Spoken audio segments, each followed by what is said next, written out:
Hola, buenas noches a todos y bienvenidos de nuevo a este pequeño rincón del cinéfilo. Y hoy vamos a comentaros la segunda parte de la película que os propuse ayer, de la del Hobbit, un viaje inesperado, pero en este vídeo vamos a comentar la segunda parte del Hobbit, que es La desolación de Smaug. Otra impresionante película de aventuras que merece todos los maravillosos calificativos que le podamos poner y que realmente ya va centrando bastante lo que es la trama que vimos y la presentación de personajes que vimos en un viaje inesperado, y nos va acercando más al destino de los 13 enanos y del Hobbit, que es el recuperar el reino maravilloso de Erebor, que es uno de los 7 reinos de los enanos cuando gobernaron en la Tierra Media. Para esta película, Peter Jackson ya ha prescindido de todo lo que es la presentación de personajes y todo ello, aunque hay personajes nuevos en el desarrollo de todo este film, pero que ya, una vez que ya se han presentado los principales, como es Martin Freeman, Bilbo, como es Thorin Escudo de Roble, Richard Armitage, tenemos a Gandalf, tenemos también aquí a Radagast el Pardo, bueno, pues ya sabemos lo del el concilio blanco y todo ello, pues ya hemos visto a Gollum. Ahora ya nos vamos a centrar ya en más materia aventurera propiamente dicha. Pero para lo que es la desolación de Smaug, Peter Jackson, en su planificación y en el desarrollo de la película, a mi modo de ver el cine, se ha inspirado muchísimo en las películas de aventuras clásicas, como aquellas películas de Sinbad el Marino, aquellas películas en donde que estaban protagonizadas por Errol Flynn, por Douglas Fairbanks Jr., Jr. y padre también, en el que ya lo que importa ya no es la presentación de personajes ni los diálogos entre ellos, sino la acción pura y dura. Y esto es lo que nos ofrece esta película, acción desde el primer momento de película. En un viaje inesperado al final habíamos visto a los enanos, a Gandalf y al Hobbit, a Bilbo, en un promontorio que eran pues las estribaciones de las cercanías de lo que es la tierra del Beornidas, Beorn, es decir,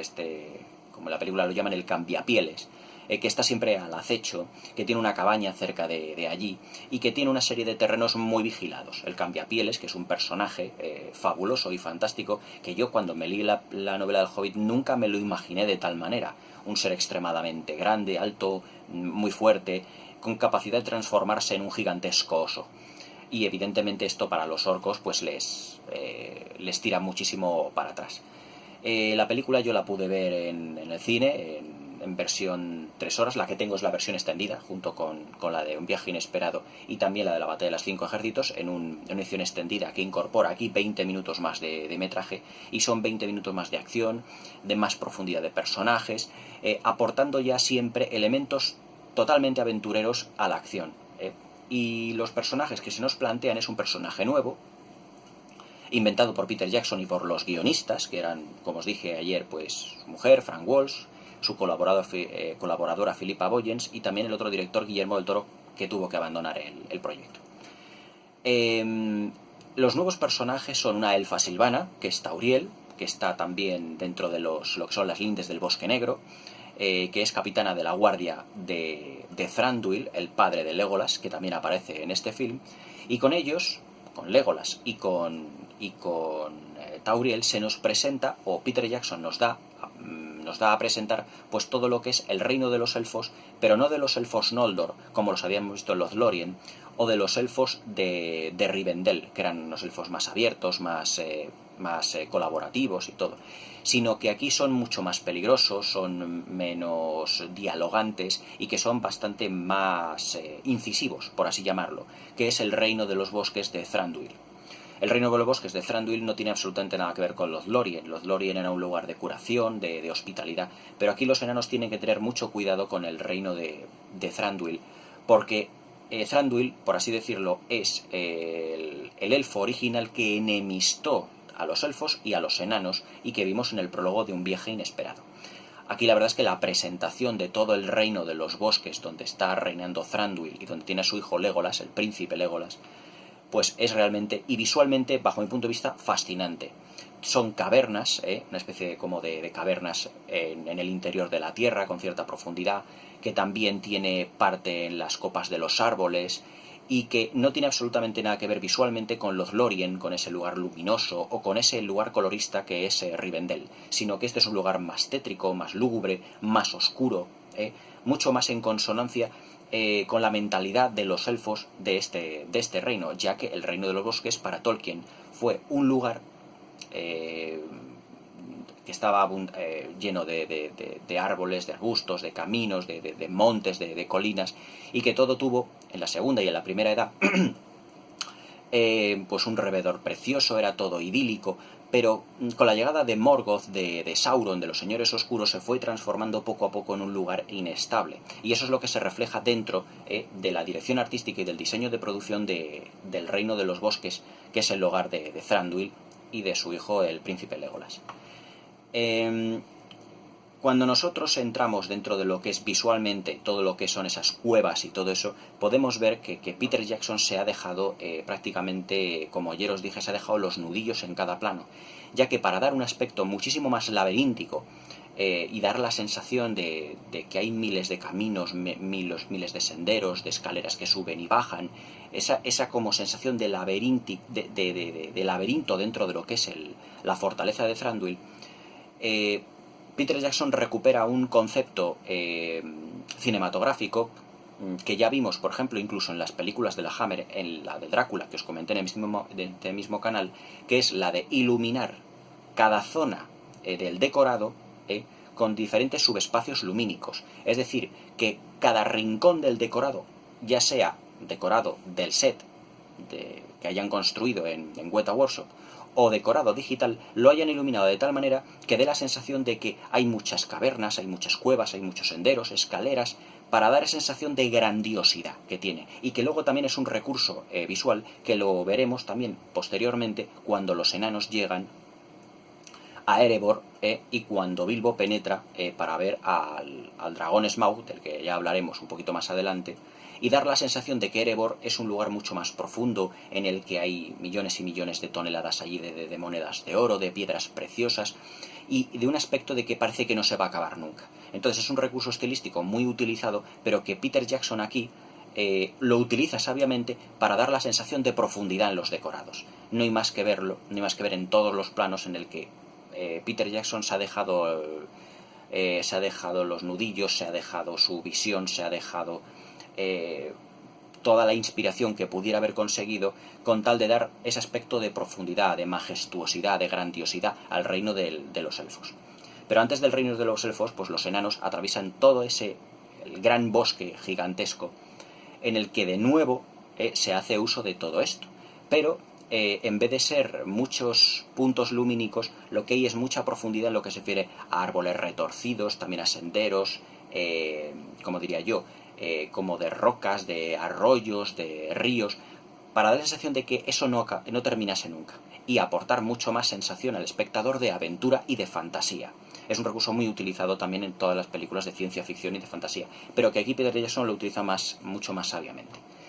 Además de Tauriel, el personaje que tenemos, que yo creo que no desentona para nada dentro de lo que es el conjunto de los personajes, porque claro, si os damos cuenta, pues El Hobbit es una novela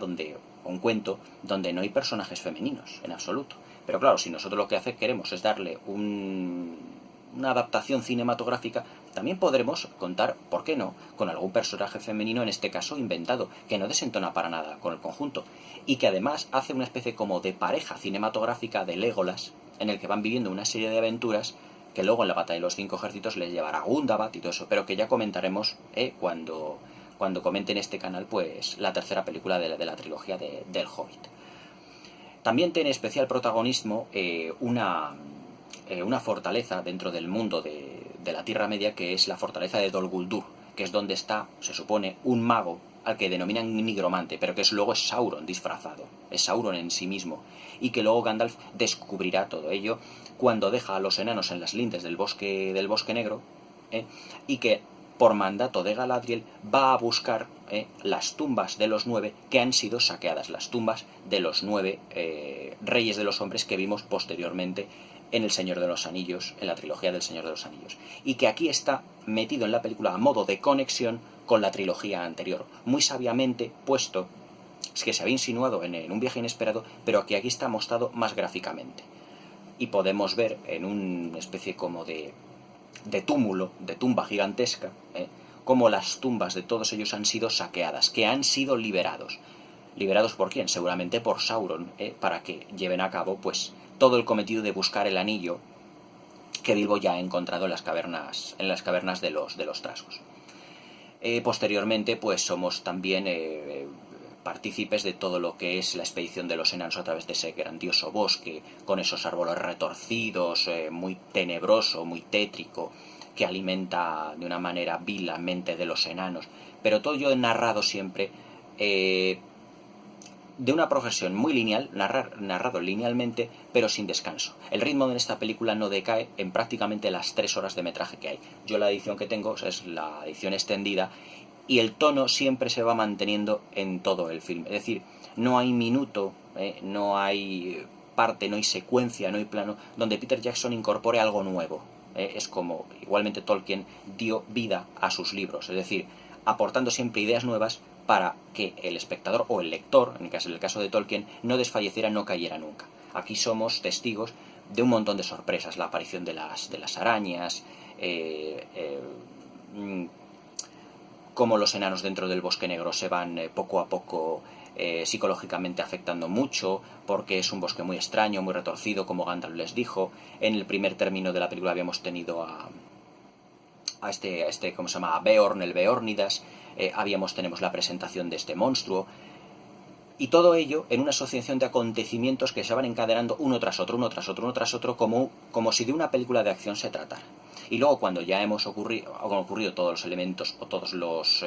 acontecimientos dentro del bosque negro, de Beorn, de los elfos en el reino de Thranduil, luego ya tenemos lo que es un momento de más paz, de más sosiego, que es cuando los enanos llegan a Esgaroth, la ciudad del lago, que es la antesala a llegar a Erebor, al reino perdido suyo, para volver a recuperarlo. Y es cuando volvemos a tener personajes nuevos, es decir, esta película es un non-stop, es un no parar de personajes y situaciones nuevas, que aquí es cuando entra ya en la interpretación ese estupendo actor, que es Luke Evans en el papel de Bardo. Bardo en la novela es el personaje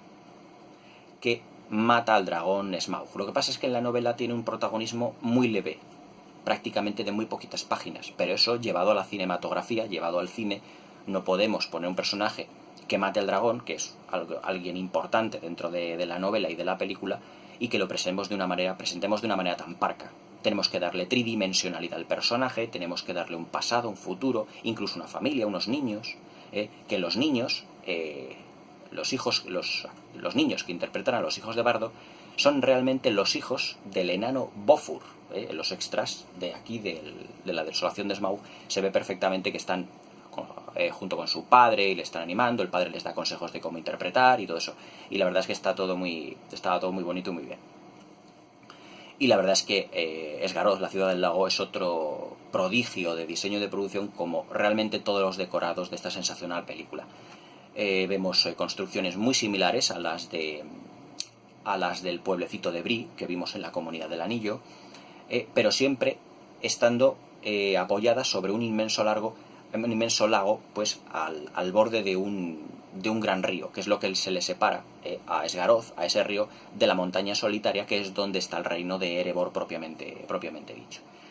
Es decir, como veis, la película es un no parar de situaciones, de personajes nuevos, y se me había olvidado de decir que el personaje de Tauriel, la elfa nueva que está filmada por Peter Jackson, esta película está interpretado por Evangeline Lilly, una actriz muy guapa, como todas las elfas que componen las películas de Peter Jackson, y que tiene una especie como de pequeño idilio con uno de los enanos. Al igual que en El Señor de los Anillos, volvemos a tener otra historia de amor, otro romance interracial. En El Señor de los Anillos tuvimos a Aragorn y a Arwen, interpretado por Liv Tyler, pero aquí tenemos de nuevo una elfa, pero no se enamora de Thorin, que sería el equivalente de Aragorn, sino es de Fili, o es de Kili. Es que son muy parecidos. Creo que es de Kili, que es el moreno, y que son los sobrinos de Thorin, y que son los herederos del reino de Erebor. Es decir, en esta película Peter Jackson ha metido, además de todas las historias que aparecen en la novela, otras tantas más, como os dije en el vídeo de ayer, es decir, para enriquecer todavía más las historias de la Tierra Media. Por ejemplo, ha metido en el bando de los villanos, por así decirlo, las tumbas, el tumulario, las tumbas de los 9, que son abiertas, porque en la Comunidad del Anillo, si esos hombres habían muerto, según Aragorn, habían sido corrompidos por los 9 anillos de poder, ¿de dónde habían salido esos espíritus? Pues esos espíritus han salido porque el propio Sauron los liberó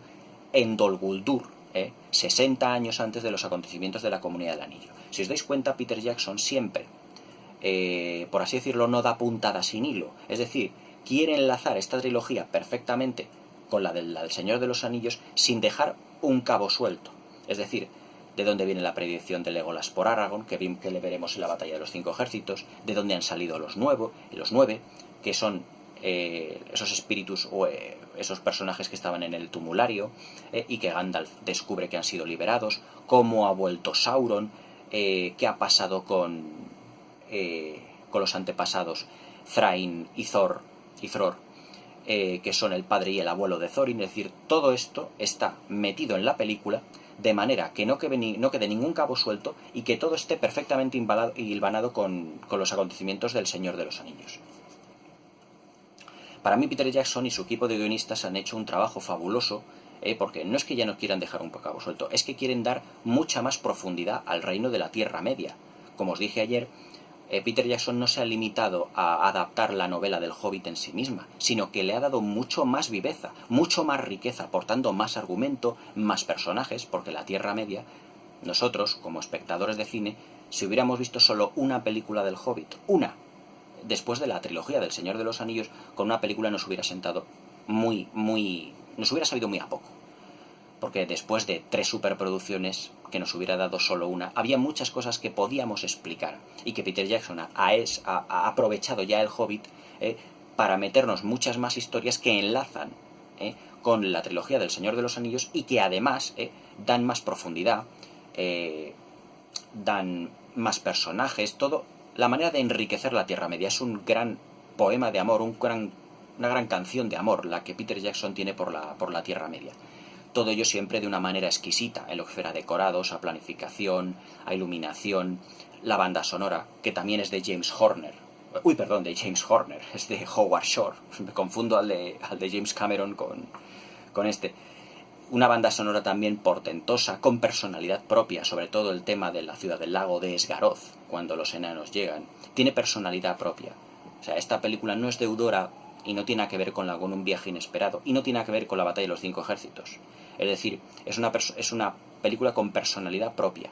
que luego evidentemente es deudora, forma parte de una trilogía, pero que tiene una personalidad que es diferente. El tono es distinto. El tono de esta película es un poquito más oscuro que en el de Un viaje inesperado. En Un viaje inesperado es más tono de aventuras.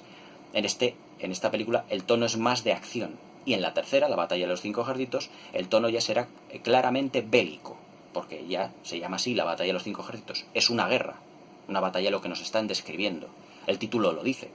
Un viaje inesperado es una película de aventuras. La desolación de Smaug es una película de acción. Y la batalla de los 5 ejércitos es una película bélica. Y luego ya, después de llegar a Erebor, es cuando nos encontramos con, para mí, otro personaje fascinante, ideado por el equipo de Jackson y por él mismo, que es el gigantesco dragón Smaug. Permitidme que os haga un inciso de cómo Peter Jackson ha presentado al dragón Smaug visualmente, porque es una obra de arte. Lo filma como si fuera una obra de arte. Cuando Bilbo llega a las cavernas, que están llenas de oro por petición de Thorin y de los enanos, que le dicen en una frase, dice: para eso está usted aquí, señor Bolsón, para entrar y, digamos, espantar al dragón y encontrar la piedra del arca. Pues cuando Bilbo entra y ve todo ese gran tesoro lleno de oro, Peter Jackson lo filma con el volumen del sonido y la música reducido al mínimo, porque se supone que Bilbo está andando por una zona y que hay un dragón y que no quiere despertarle o que no quiere llamar su atención. Y si os dais cuenta, el tono y el sonido de esas secuencias está mucho más rebajado, está minimizado, para que nosotros nos situemos en la piel de Bilbo y no queramos despertar al dragón o llamar su atención propiamente dicha. Entonces Bilbo llega a una zona donde empieza a buscar la piedra del arca, coge varias cosas, a decir, bueno, ¿y dónde estará en este gigantesco mar de oro, ¿no? Y llega al lado de una columna, y es cuando se produce un movimiento del dragón que está justamente debajo de toneladas de oro, cuando se le ve el ojo, y cuando empieza a moverse. Entonces Bilbo se queda agazapado dentro de esa columna, al lado de esa columna, y la cámara poco a poco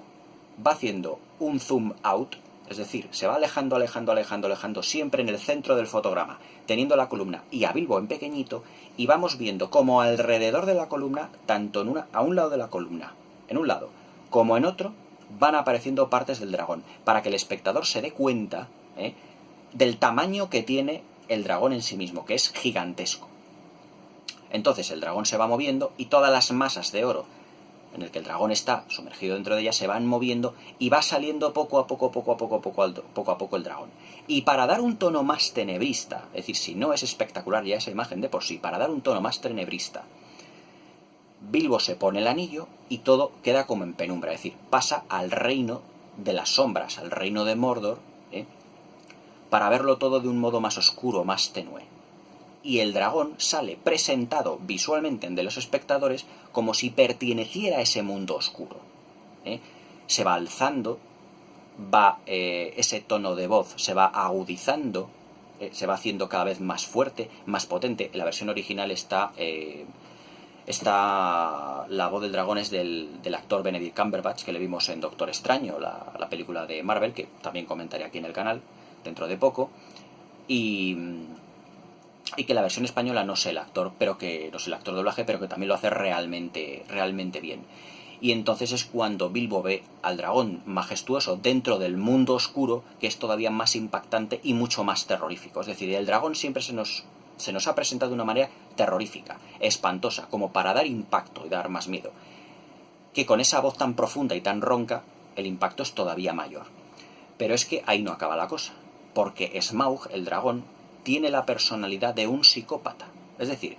si Peter Jackson y su equipo le dieron a Gollum una especie como de doble personalidad, en el que están Gollum y Sméagol por otra parte, el dragón Smaug es, por así decirlo, en comparativa con un personaje que todos conocemos, es como sería el Aníbal Lecter de los dragones. Es decir, es un dragón psicópata. Es un dragón muy inteligente dentro de su locura, pero es un dragón que sabe perfectamente qué es lo que va a ocurrir años después. Que los enanos van a volver, pero siempre tiene el diálogo, y tiene ese diálogo con Bilbo que tiene, le va proporcionando ideas a Bilbo sobre cómo es, pero que es un auténtico psicópata. O sea, él lo que quiere hacer es matar a los enanos, matar a todo aquel que entre dentro de lo que es el cubil, porque él quiere proteger su tesoro, pero siempre amenazando de muerte, diciendo que no eres nadie,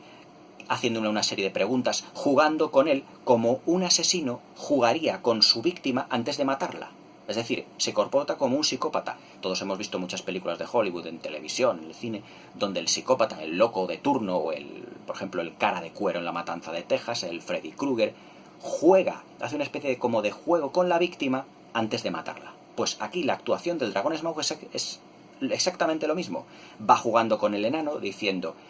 tú de dónde eres, cómo te llamas, quién eres, el jinete del barril, como le llama. Es decir, va jugando con él, le va como acorralando físicamente dentro de... hasta que ya, evidentemente, se cansa, expulsa el fuego para intentar matarlo. Es decir, se comporta... le han dado la personalidad a Smaug de un auténtico psicópata. Es decir, ahí está la riqueza que tiene Peter Jackson, al coger a ese personaje que en el libro era más unidimensional, era, bueno, pues el protector del oro, y darle la personalidad de un asesino, de un psicópata que quiere proteger su tesoro y que quiere matar a todo el mundo que se acerque a él. Y que luego esa personalidad, en la batalla de los 5 ejércitos, muy sabiamente será trasladado argumentalmente del dragón a Thorin. Porque Thorin luego también tiene esa enfermedad mental de la fiebre por el oro. Y hay una frase que Thorin, ya comentaremos en el vídeo de la batalla de los 5 ejércitos, que dice: no voy a regalar ni una sola moneda de mi tesoro. Pero es que esa frase también la dice el dragón Smaug en la desolación de Smaug. Dice: es que no voy a regalar ni una sola moneda. Es como si esa enfermedad mental ya no fuera solo exclusiva del dragón Smaug y de Thorin y de su familia. Es una enfermedad mental de agonía de todo el que ve esa masa de oro. Es decir, la fiebre por el oro, la avaricia. La avaricia es la palabra más adecuada. Y evidentemente, pues ya cuando los enanos entran y ven al gigantesco dragón que está peleando con Bilbo, que pues eso que le está persiguiendo, pues en la película se produce lo que es la mayor secuencia de acción de todo el film, que es todos los procedimientos, todo lo que hacen los enanos para intentar pues cargarse el dragón, intentar evadirle, alimentando las fraguas y todo ello, en una serie de secuencias donde hay un diseño de producción maravilloso, esas grandes cabezas de enanos que hay alimentando el oro para poder cubrirle todo el cuerpo al dragón Smaug y quemándole vivo con ese oro candente, pero que no lo consiguen. Y realmente, como os he dicho antes, es un no parar de secuencias de acción maravillosas. Y luego está, evidentemente, los personajes tan estupendos que son de Thranduil, interpretado por Lee Pace, ¿cómo se llama?, de Tauriel, de Evangeline Lilly. Tenemos también a Legolas como un guiño a la trilogía de los anillos, que tenemos a Orlando Bloom, a Luke Evans interpretando a Bardo, pero todos los personajes muy bien definidos, o sea, construidos desde su primera aparición visual, poquito a poquito, a medida que se van sucediendo los acontecimientos en la película. Es decir, esta película vuelve a ser otra pedazo de maravilla que Peter Jackson nos da tanto argumental como técnicamente. Es que no se puede decir que tampoco hay ningún pero en esta película que podamos decir es que esto chirría. No, en absoluto. Como dice ese prestigioso crítico que yo llevo muchos años siguiendo y que es un crítico con mayúsculas de cine, que yo le he visto en mil y una tertulias, que se llama Oti Rodríguez Marchante, dice: esta película es un prodigio de San Peter Jackson, que tiene un elemento que a él le chirría, pero que vuelve a ser otro prodigio cinematográfico de Peter Jackson. Aquí la verdad es que Peter Jackson vuelve a hacer gala de una dirección de actores magnífica, profundizando en todos los aspectos de los enanos, presentando nuevos personajes que luego también serán cerrados en la batalla de los 5 ejércitos, visualizando nuevas partes de la Tierra Media, como es la ciudad del lago de Esgaroth, como es el reino de Erebor, maravilloso, esas cavernas que nos recuerdan al reino de Moria, pero todo inundado de oro, muy similar a ello. Vemos el reino de... ¿Cómo se llama esto? El reino del reino del bosque de Thranduil. Y que la película apela al cine de aventuras más clásico, como era Siva del Marino de la versión muda, sobre todo, por ejemplo, en la secuencia en la que Legolas va saltando de tejado en tejado, persiguiendo a los orcos que están dentro de la ciudad del lago. O sea, las secuencias en las que los orcos van escalando por los tejados para intentar localizar a Thorin y a todo su grupo, eso apela al cine de aventuras más clásico de todos. Al cine de aventuras más clásico como Robin Hood, aquellas películas protagonizadas por Errol Flynn, por Rock Hudson, como Coraza Negra, como, El Príncipe Valiente. O sea, películas de aventuras del cine clásico de hollywoodense que ya han pasado por méritos propios a la historia del cine. Pero es que es Peter Jackson el que recupera ese maravilloso cine de aventuras y de acción en esta película. Mi puntuación para este estupendo film, que además deja el final abierto, es un cliffhanger fantástico el que deja, en el que el dragón Smaug sale de Erebor y va hacia la ciudad de Esgaroth, con ese plano final de Bilbo diciendo: ¿qué hemos hecho? Hemos despertado un dragón que va a destruirlo todo. Pues la verdad es que para mí la puntuación es otro 10, otras 5 estrellas a esta pedazo de película de acción en el que es un non-stop, un no parar en 3 horas de acción, de personajes fascinantes, a Beorn, a Legolas, a Tauriel, otra vez a Radagast el Pardo, como os comenté ayer, a Gandalf, a Bardo, interpretado por Luke Evans, el gobernador de la ciudad del lago, un montón de personajes, todos muy fantásticos, de este reino maravilloso que es la Tierra Media. Y bueno, por mí, con esta crítica hemos terminado. La desolación de Smaug, una fantástica segunda película, y nos veremos para el comentario final de La batalla de los 5 ejércitos. Hasta la próxima.